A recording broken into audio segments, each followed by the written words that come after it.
Yeah. Absolutely. So next up, we got a question where, unfortunately, I cannot read Cyrillic. Yes, So I shall say we have a question from likely a Russian fellow who says, sorry, I just can't read Cyrillic, unfortunately, who said, Blizz has barely competitive salary for Irvine. Most of their internal tools are custom made and they have difficulty retaining most experienced staff. Is that not a recipe for a death spiral?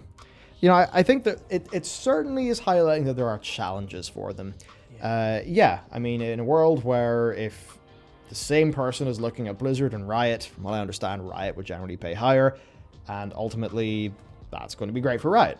As for, Blizzard having a lot of internal tools that are custom made, it's that sort of thing where, yes, that does make it a little bit harder to onboard new staff, where, if somebody's really experienced on Unreal Engine and now they're using the custom Blizzard tool, it's going to be new and different.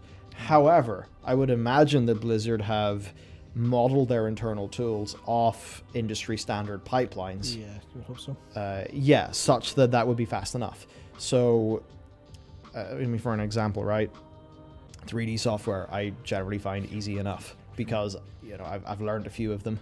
So I can make my way around After Effects, and I can make my way around like a little bit of a tiny bit of Blender and Unity. Just throw me in a Unity scene, I can zoom about the place easy. I know how to use Unity, right? I've used it for years. And that will mean that whenever I use the Unreal Engine for the first time, that's a game engine. Yeah. I kind of get how they work. That said, for Unreal, there are a few things that are a bit different architecturally. Let's not talk about the mono behavior. And I don't know if you've talked to, I actually don't know if I can say his name. One of the people we know from, Uni who works in that engine now. There's a lot of transferable skills. So, I've seen bits of WoW Edit. I know I would find WoW Edit extremely easy to use based on having used enough of Unity. So I don't think that is as large a problem as people would maybe think. Because even, if you like throw a programmer in and they're maybe using a different language or something, like if you're a good programmer, it's like the language doesn't matter as much. You know how to think the right way. Yeah. Sure, you might need to look up reference materials a little bit more, but yeah. No, I'm going to disagree a little bit, because I think on the simplistic terms of getting to grips with stuff, that's completely correct. It's not going to be hard to figure out the basics of stuff, but I think whenever it comes to internal tools, there's going to be lots of stuff that's really deep below like the basic usability and general usability that's probably going to function differently. And for like 3D tools and stuff, there's maybe a lot of like limitations and jank that you'll have to come up to and get around.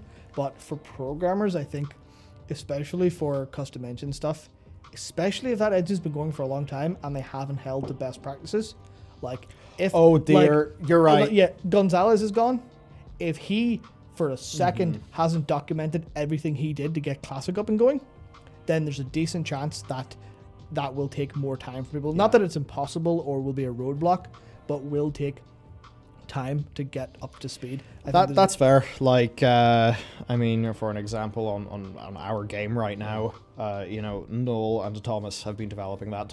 Noel has been doing back-end systems for, like our inkle parsing and stuff like that, or ink parsing, which, it's all well and cool. Yeah. But it does mean that me, as a moderately experienced Unity user, I will hop in there and I'm not just interacting with the game engine, I'm interacting with the systems that our team have built and the tools that our team have built within that engine, which would obviously take warm-up time. Yeah. Certainly if you, from our mech game, that sadly we had to cancel because me and Thomas just deemed it wasn't feasible at the time.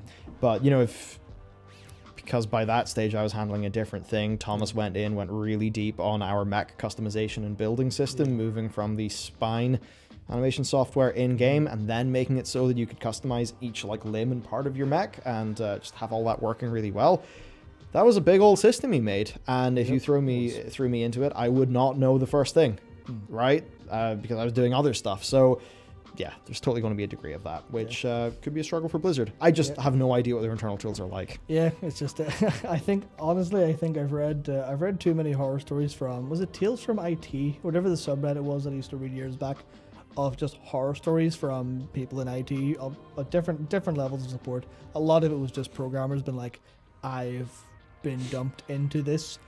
The only person who knew how this particular server actually operated, some of its software, they made themselves like completely unfireable because there's no documentation and they're needed for this key function. And they're off for a week. I have to get into this. Oh God, what do we do? So I think there's definitely the possibility for that, but it's like it's a case of, I imagine they're professional. They likely have contingencies. Everything's likely well documented. Yes. And I mean, for every person that leaves, it's like a major veteran. The person who's been there 16 years instead of 18 years, who's still there, will know almost everything anyway. So it's large enough that as an institution, knowledge will be carried forward. Yeah, death spiral's probably not the term, but I certainly think they'll have teething problems if they lose a lot of major staff in more ways than one.